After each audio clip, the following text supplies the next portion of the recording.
नमस्कार दोस्तों, कल हमने उत्तराखंड की ट्रेजेडी देखी दार्जिलिंग में जो हुआ, और उससे भी ज़्यादा बड़ी त्रासदी ये है कि ये 2013 में भी हुआ,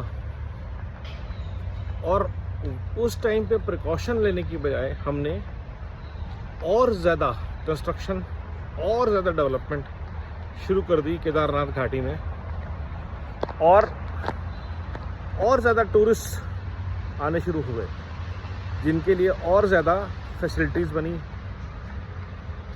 तो उत्तराखंड के लोगों को शायद 3 महीने या 4 महीने यात्रा का फ़ायदा हुआ होगा, बट वहाँ पे जो कंस्ट्रक्शन हुई, वहाँ पे जो नेचर का लॉस हुआ, उसका खामियाजा ये कि जब क्लाउड बस्ट होता है तो ये नतीजे सामने आते हैं। और ये सिर्फ उत्तराखंड का हाल नहीं है, यही हाल हिमाचल का है, मंडी का है, क्योंकि हम नेचर को हटा के पॉपुलेशन के लिए जगह बना रहे हैं, टूरिज्म के लिए जगह बना रहे हैं, और नेचर आपको बार बार ये समझा रही है कि इट इज़ नॉट एक्सेसिबल। सृष्टि आपको ये बार बार मैसेज दे रही है कि मेरे पहाड़, मेरे जंगल, मेरी नदियाँ आप लोगों के लिए नहीं हैं। आप पानी पीजिए, आप ताज़ी हवा लीजिए, और पहाड़ों में आना है तो थोड़ी मेहनत कीजिए। लेकिन अगर सड़कें केदारनाथ तक बन जाएंगी, कल को आप हवाई जहाज बना देंगे, एयरपोर्ट बना देंगे वहाँ पे, तो हिमालयाज़ रिस्पॉन्ड करेंगे, वहाँ की नदियाँ, जंगल रिस्पॉन्ड करेंगे, और इसी तरह से तबाहियाँ होती रहेंगी। या तो हम बोल देंगे कि हर 10 साल में हम 20,000 करोड़ राइट ऑफ करेंगे और करीब 1,000, 2,000, 5,000 लोग चले जाएँ, कोई टेंशन नहीं।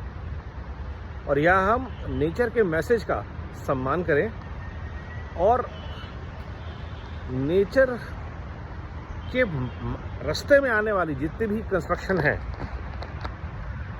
उनको ख़त्म करें, उनको नहीं करें दोबारा। एक रीज़न है कि भोलेनाथ केदारनाथ या अमरनाथ जाके बैठे हैं। Even the gods need privacy. Vaishno Devi अगर ऊपर जाके गुफाओं में बैठी हैं तो इसका मतलब है भगवान चाहते हैं कि कोई बहुत मेहनत करके आने वाला मेरे पास पहुंचे, जिसकी बहुत ज़्यादा ज़रूरत हो।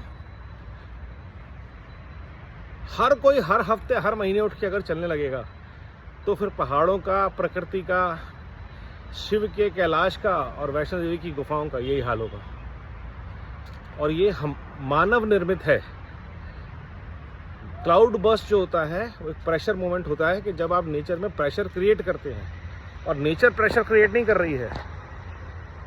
जब आप उन पहाड़ों में जाके जंगलों को काटते हैं, जब आप उन पहाड़ों में जाके बड़ी बड़ी बिल्डिंग्स बसाते हैं जो हीट जनरेट करती हैं हर फॉर्म में, तब ऐसी ट्रेजेडीज होती हैं। जब आप नदियों का रुख मोड़ देते हैं अपनी ज़रूरतों के लिए, मेगा डैम्स बनाते हैं, तब ऐसी चीज़ें, त्रासदियाँ होती हैं। और ये पहली आखिरी नहीं है।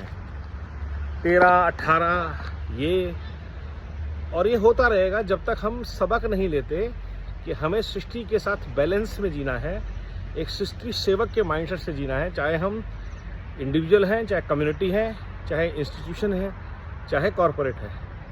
अगर आप ज़रूरत से ज़्यादा प्रकृति का दोहन करेंगे तो उसका नतीजा ये होगा। और पहाड़ों में टूरिस्ट जो कर रहे हैं वो हम सब देख ही रहे हैं। पहाड़ों में कंपनियां जो कर रही हैं वो हम देख ही रहे हैं। कितना प्लास्टिक, कितना पैकेज वेस्ट, और ये सारा ऐसी बाढ़ में आता है नीचे। तो हमें ही अपने कर्मों का भुगतान करना है।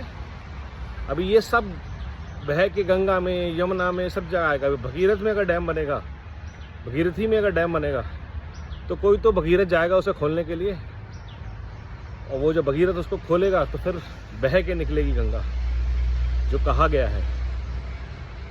तो सोचिए, अपनी अपनी जिम्मेदारी समझिए, तय कीजिए, और उसके प्रति जवाबदेह बनिए। चाहे आप एक टूरिस्ट हैं, चाहे आप सरकार हैं, चाहे आप कम्युनिटी हैं, और चाहे आप कोई संगठन है। जय हिंद।